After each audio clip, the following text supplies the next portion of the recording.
Olá galera, o Câmera Aberta está de volta comigo no comando. E por falar em comando, você se acha um líder? No programa de hoje vamos descobrir se existe uma fórmula para exercer uma boa liderança. Vamos conferir uma matéria sobre os ciganos de Belo Horizonte, além de passear pela Feira Nacional de Artesanato. Você não vai querer perder, não é? Então fique ligado, o Câmera Aberta está no ar.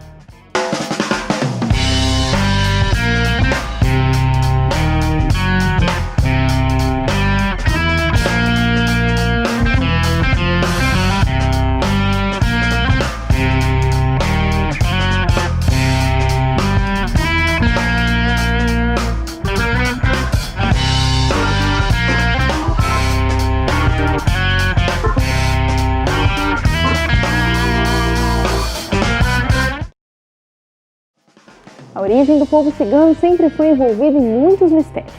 As histórias são contadas de pais para filhos, gerando registros imprecisos. Alguns especialistas acreditam que eles surgiram na Índia, anos antes de Cristo, e se deslocaram do Oriente para o Ocidente até chegar à Europa no fim do século XVI. Nessa época, os ciganos foram perseguidos pela Igreja Católica e, séculos mais tarde, perseguidos pelos alemães durante a Segunda Guerra Mundial. Os ciganos chegaram nas terras brasileiras fugindo da perseguição dos portugueses. Atualmente, o país concentra a segunda maior população cigana do mundo. A repórter Isabela Melano conta um pouco da história desse grupo e mostra os desafios enfrentados pelos ciganos aqui no Brasil. A origem do povo cigano ainda é envolta em muito mistério.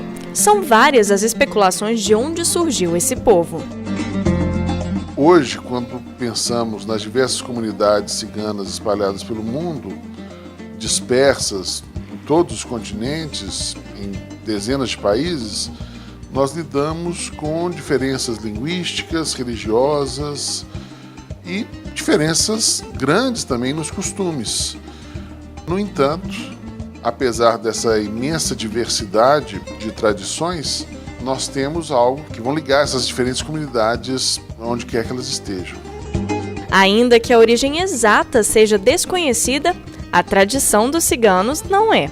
Uma presença importante dos ciganos na vida cultural brasileira, seja enquanto circenses, artistas de teatro, enquanto artesãos, artífices, eles têm uma história associada também a essas atividades econômicas. Soraya deixou o acampamento para se casar com um não cigano, mas não deixou os costumes para trás. Entre eles, a dança, uma das tradições mais fortes da comunidade.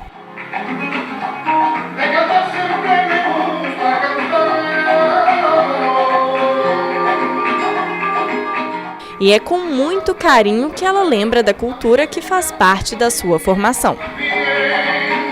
Nossa tradição é o seguinte: a criança nasce, ela recebe todos os ensinamentos dos antigos, né? A língua, a dança, o batismo, que a gente chama do banho, sabe? Não é na igreja, né? Ele fica lá, faz as festas, os banhos de ervas, de sal, de mel, com ouro, sabe? Para chamar as 3 fadas do destino, sabe? Para ela acompanhar e dar uma boa caminhada para essa criança. O casamento é a partir de 12 anos. A primeira, a menina se menstrua e aí ela já tem um casamento já marcado com outra família. Geralmente são primos, são conhecidos.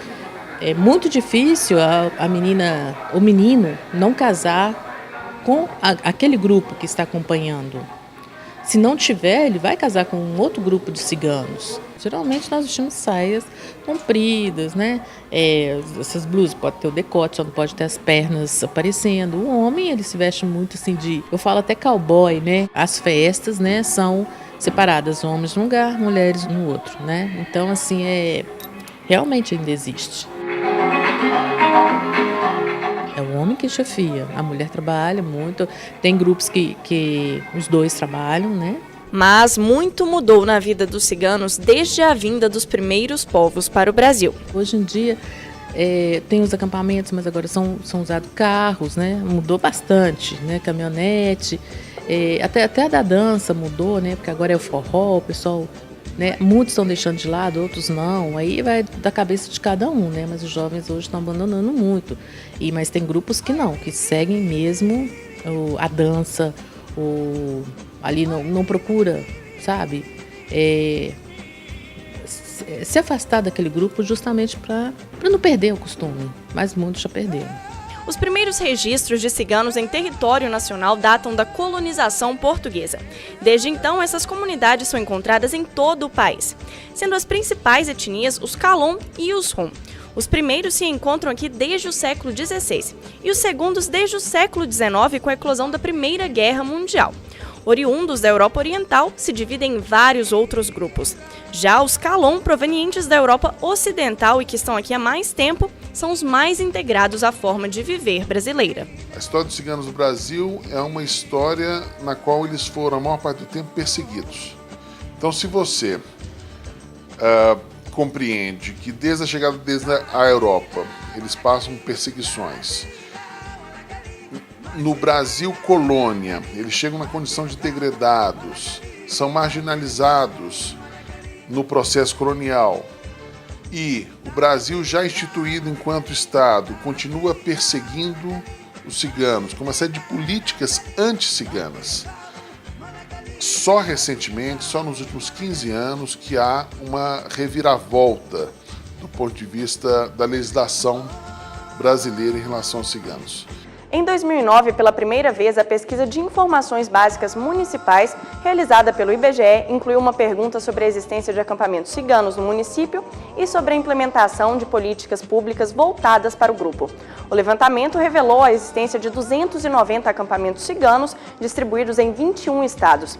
Em 2011, a pesquisa foi replicada e apontou que o número de acampamentos em Minas Gerais cresceu 18% em 2 anos. O dado que foi coletado pelo IBGE é muito primário, né? Ou seja, as prefeituras registraram quando há presença de acampamentos ciganos, mas não sabe quantos ciganos tem em cada acampamento.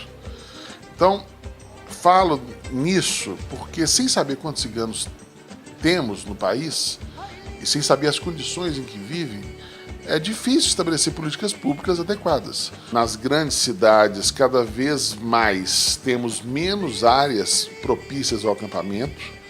As áreas de acampamento frequentemente sofrem com falta de saneamento, são áreas disputadas pelos interesses imobiliários ou por outras parcelas da população que também ambicionam um lugar para habitarem, para construírem suas casas. E nós temos casos, né, de acampamentos ciganos que resistem ao longo de décadas no mesmo lugar. Mas a luta dos ciganos por direitos está só começando. No bairro São Gabriel, em um terreno ao lado da BR-381, vive há 30 anos uma comunidade Calon. Esse nomandismo, que não é sempre que as pessoas falam, né, cigano é nômade, cigano anda de um lugar para o outro, mas na verdade é a expulsão dele, sabe, é compulsório. O cigano, aonde ele chega, ele é expulso da onde ele chega. Ele não tem prazo para se fixar, para poder se instalar, ele não tem aquele prazo determinado. Porque ele chega nos terrenos que sejam da prefeitura, o prefeito vem e desloca ele com 30 dias. No mandíbula do cigano é isso, a pessoa é expulsa do estado, do município, né, do particular também. E quando tem a terra, as condições são precárias. Viver em comunidade cigana é bem legal, mas pouca dificuldade em área de lazer, tem muitas coisas, banheiro nós quase não tem, a luz pôs pouco tempo agora, água canalizada tem, mas é bico. É bom de viver, mas falta uma melhora. E a gente quer uma moradia, quer um emprego fixo para os meninos nossos, porque agora nós não queremos ficar andando mais para o mundo, porque esse negócio de ficar andando muito, isso acaba, a gente já sofreu muito. Então por isso que eu te falo, tem coisas boas e coisas ruins. As nossas boas é a nossa cultura que nós continua tendo, que não perde, e tem essas coisas assim que é muita discriminação, que discrimina cigano, porque se acontecer uma coisa ali com foi o cigano, então foi o cigano, ele não fala que foi o cigano, foi o cigano, entendeu? Sequer se sabe ao certo qual o tamanho da população cigana, seja da cidade, seja do estado de Minas Gerais, e as políticas públicas ainda são muito incipientes. Ou seja, há um movimento crescente das lideranças ciganas em luta pelos seus direitos, mas há um descompasso. A comunidade cigana não quer ser o melhor porque ela tem um costume e uma tradição diferente, mas ela quer ser pelo menos igual a todos que tem no Brasil.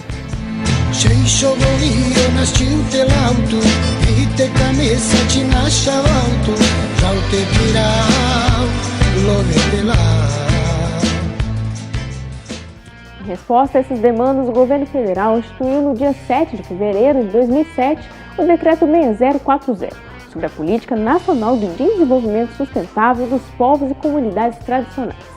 Além disso, a Secretaria de Políticas de Promoção da Igualdade Racial também criou o Guia de Políticas Públicas para ciganos que buscam instrumentalizar e empoderar comunidades e entidades representativas ciganas. Vamos para um rápido intervalo, não sai daí. Câmera aberta, volta já!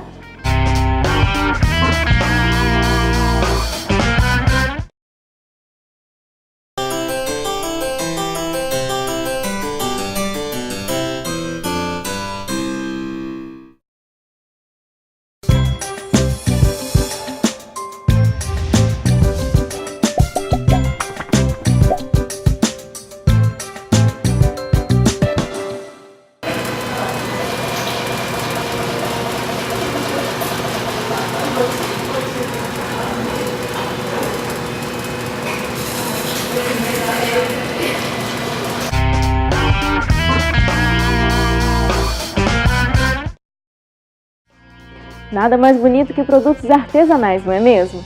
Além de belos, esses produtos oferecem exclusividade. Cada peça é única. A 24ª Feira Nacional de Artesanato reuniu artesãos de todo o Brasil. E às vésperas da Copa do Mundo, o tema futebol não ficou de fora. Em 5 dias, a feira atraiu mais de 180 mil visitantes. E o que mais chamou a atenção do público foi a criatividade. Futebol e arte se misturam na 24ª edição da Feira Nacional de Artesanato. Nela, em mais de 1.200 estandes, feiristas, lojistas e visitantes podem conferir o melhor do artesanato brasileiro. Criada em 1989, a feira é hoje a maior exposição de artesanato da América Latina e atrai anualmente mais de 100 mil visitantes. Para os artesãos, uma oportunidade de ganharem mais visibilidade no mercado. O objetivo é mostrar o artesão, mostrar seu produto, para que ele possa fazer contato com lojistas, compradores nacionais, compradores internacionais e o varejo. Por ser uma semana, a primeira semana de dezembro, então ela é uma feira que ela leva as compras de Natal, então as pessoas podem fazer comprar produtos que desde R$1 até 5 mil, 6 mil. Então, assim, é uma grande oportunidade do artesão fechar com chave de ouro o ano de 2013. Esse artesão é dono de um ateliê especializado em cerâmica e veio de Governador Valadares para expor na feira. Para ele, o saldo é positivo. A gente está recebendo bastante elogio, está tendo procura, encomendas de lojistas, então para a gente está sendo bem bacana, está sendo válido. Já essa artesã do interior de Minas participa do evento há 4 anos e garante, aqui o trabalho é mais valorizado. Eu vi muita mudança, nossa, igual aqui não existe não. O povo dá mais valor nas coisas da gente, para lá não tem muito valor não. A feira é também um espaço de troca de conhecimentos e experiências entre os produtores. O artesão ele tem como comparar produtos, discutir tecnologias, ver tendências, tá? Trocar informação, quer dizer, o artesão do Acre se encontra com o artesão do Rio Grande do Sul, que se encontra Rondônia, se encontra com o Ceará. Então é essa grande escola que eu digo que é a feira. Acaba a gente comprando de um outro artesão, um objeto que a gente queria ter, a gente acaba adquirindo também, faz parceria, tipo, eu estou precisando de um determinado produto para complementar o meu trabalho, então eu posso comprar ou achar um fornecedor aqui na feira, então isso também eu acho bastante válido esse evento. A feira também é um evento cultural. A cada ano ela aborda um tema. Nessa edição, por causa da proximidade da Copa do Mundo, o futebol foi a temática escolhida. Traves, chuteiras, camisas e troféus fazem parte da cenografia, especialmente elaborada para prestigiar o esporte. A Alameda Central do Expo Minas, por exemplo, foi transformada em uma grande avenida, com estandes em homenagem a alguns dos países campeões das Copas do Mundo, como Argentina, Alemanha e Itália. Em cada estande, um pouco da cultura, arte e gastronomia de cada nação.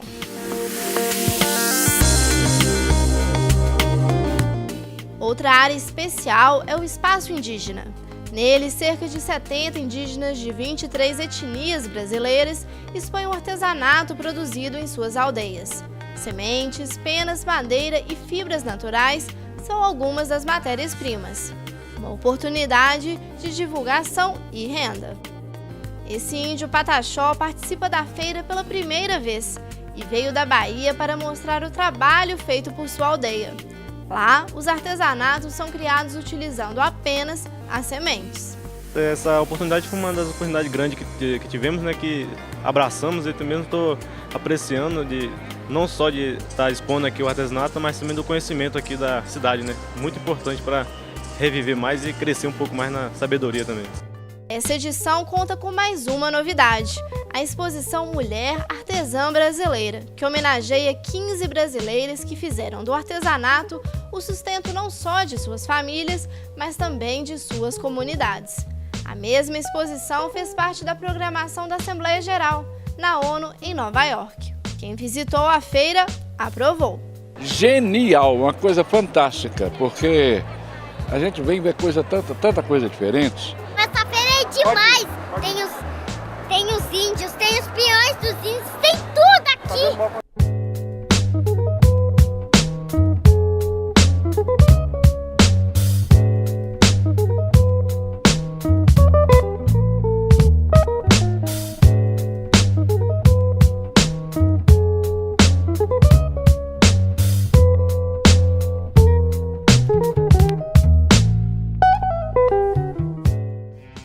O mundo está repleto daqueles que estão à frente de grandes empresas e têm como desafio cuidar da gestão de pessoas. A tarefa não é fácil e todo mundo busca uma fórmula mágica para se tornar um bom líder. Mas será que ela existe? E será que algumas pessoas já nasceram com o dom de liderar? Esta é Elídia, cabeleireira há mais de 30 anos. O sonho que começou com um pequeno salão hoje já alcançou 22 filiais. Ela comanda uma equipe com mais de 400 funcionários. Não é um desafio, porque eu penso o seguinte: quando você faz o que ama, eu amo pessoas, se torna muito fácil, não é? E é muito tranquilo lidar com pessoas que querem ser e têm as expectativas que você teve no passado. Minha ferramenta de trabalho são seres humanos, são pessoas, não é? E pessoas são feitas de quê? Defeito, qualidade, sentimentos. Então, se eu tentar lutar contra isso, eu não vou conseguir. Aqui, os funcionários ficam livres na hora do trabalho. Cada um sabe da responsabilidade e, a partir daí, desenvolve o serviço da maneira que preferir, mas sempre respeitando as normas da empresa. Esse é um dos segredos para que a alegria predomine no ambiente.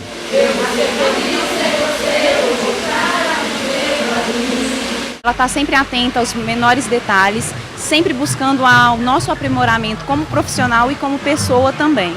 É uma grande líder, ela almoça junto com a gente, ela toma café junto com a gente. Quando a gente precisa de um apoio, tanto profissional quanto pessoal, a gente pode contar com ela. E, além de ser cabeleireira, ela faz o gerenciamento e nos ensina a gerenciar e trabalhar em equipe, que é muito legal. Eu dou a liberdade dele trabalhar. Então, a princípio, quando eu contrato um profissional, eu tenho esse tipo de conversa com ele. Eu dependo de você, eu conto com você. Eu mais aprendo com eles do que ensino. Porque a vida é uma eterna evolução. A liderança, para dar resultados, precisa funcionar como um exemplo. É simples. Um funcionário que vê o líder trabalhando ao seu lado se sente mais estimulado e confiante. E com Elídia é assim. Mesmo comandando o salão, ela não deixa de ser cabeleireira. Tudo que eles fazem, eu faço junto. Tudo. Então eu estou sempre no meio deles, fazendo em equipe mesmo. Geralmente uma pessoa que sabe o que está fazendo, ela tem segurança no que ela está fazendo e tem essa capacidade de estabelecer contato com os outros de forma a estabelecer uma comunicação para que as pessoas trabalhem junto com ela para que ela atinja um objetivo. E ao mesmo tempo ela tem que ter uma certa resistência à frustração, resistência à crítica do outro. porque estar em posição de liderança é, muitas vezes, agradar os outros. O especialista aponta que para exercer uma boa liderança, a pessoa precisa se enquadrar em algumas características. A capacidade de resistir a críticas, né? A capacidade de estabelecer contato com os outros, né? de comunicar-se bem, né? De transmitir o que ela deseja de uma forma clara, né? E dinâmica. E a outra, a segurança do que ela está fazendo. O líder ele precisa ser seguro. Um líder inseguro, que não sabe o que ele está fazendo, ou pelo menos não demonstra saber o que está fazendo, ele gera insegurança nos seus liderados. Os líderes podem ser denominados como continentes, que gostam de fazer as coisas acontecerem, e os liderados como conteúdo, pois são aptos a receber instruções e desenvolvê-las. Mas a dinâmica de informações no mundo contemporâneo abre espaço para mudanças no cenário. O trabalho em grupo é o principal aspecto para o sucesso. O líder hoje ele tem que, antes de tudo, aprender a lidar com os erros dele, porque ele também vai errar. Ele vai ser cobrado e ele vai errar muitas vezes. E ao errar, ele tem que dar margem para as pessoas para crescerem nos erros dele. Então esse mundo que tem uma cobrança de velocidade muito grande e retorno rápido, todo mundo erra. E é importante que ele saiba desenvolver comandados, liderados, cidadãos, sei lá, pode ser um líder político, né? Onde essas pessoas assumam o seu papel. A liderança empresarial costuma ser atribuída às pessoas com os cargos mais altos dentro de uma organização. Mas e quando os papéis se invertem? Tradicionalmente, na festa de fim de ano dessa empresa em Belo Horizonte, os líderes no dia a dia é que são responsáveis por servir os funcionários. Será então que chegou a hora da vingança?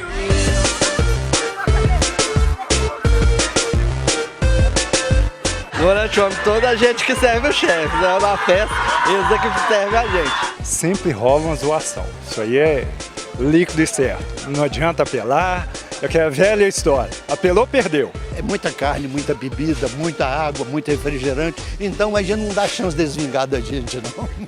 A empresa, que distribui listas telefônicas em Belo Horizonte há quase 50 anos, tem na festa de fim de ano um momento especial. A chefia não apenas serve os funcionários, mas também participa de toda a produção do churrasco, desde a escolha das carnes até a decoração. Tudo para satisfazer a equipe. Eles se sentem realmente os donos da festa, se sentem queridos, especiais realmente nesse momento, né? E fazem uso desse momento com muita propriedade para eles. Eles ficam e é uma festa que tem uma semana antes, uma semana depois, se comenta sobre a festa. Na confraternização, além do sorteio de brindes, do qual todos podem participar, há uma homenagem aos funcionários que completam 10, 20 ou 30 anos de contribuição. A festa faz parte da filosofia da empresa, onde patrão e funcionário têm uma relação bem aberta. Aí o Sapinho, 20 anos de Guiatel, gente. Respeitando o funcionário, não é? Dando oportunidade e sempre trazendo ele, envolvendo, fazer com que ele se envolva cada vez mais com a empresa. É bom para ele e é bom para a empresa. Você vê que isso aqui é uma família, nós temos aqui colaboradores de 40 anos.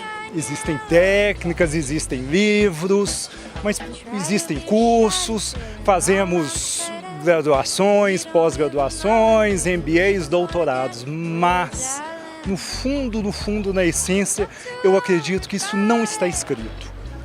Isso parte de um aprendizado teórico e também prática do dia a dia. É você querer servir, é você conduzir pessoas, é você se sentir bem em.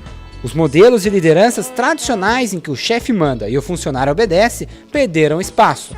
Hoje, a integração entre o comandante e o comandado deve ser focada para o bem da organização e do convívio no ambiente de trabalho. Uma equipe hoje, ela não pode mais contar com um líder estilo papai sabe tudo, que sabe todas as respostas. Esse cara que sabe todas as respostas, ele cria cidadãos ou funcionários inseguros muitas vezes, que sempre precisam de uma voz superior para dizer o que fazer.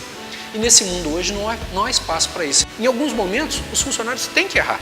E o líder tem que permitir que eles errem para aprender em situações onde ele pode errar. Porque na hora da crise, meu amigo, aí se errar, o prejuízo é muito grande. Como eles dizem no popular, o buraco é mais embaixo.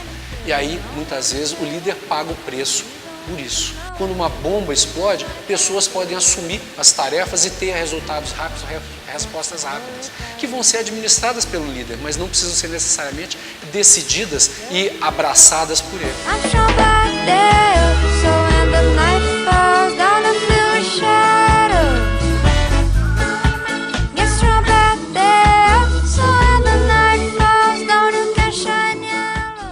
O programa já está acabando, mas semana que vem a gente volta e quem vai estar aqui para encontrar com vocês vai ser o Hernani. Então, até a próxima e não deixe de acompanhar a nossa programação pelas redes sociais que aparecem na tela. Um beijo para vocês e tchau!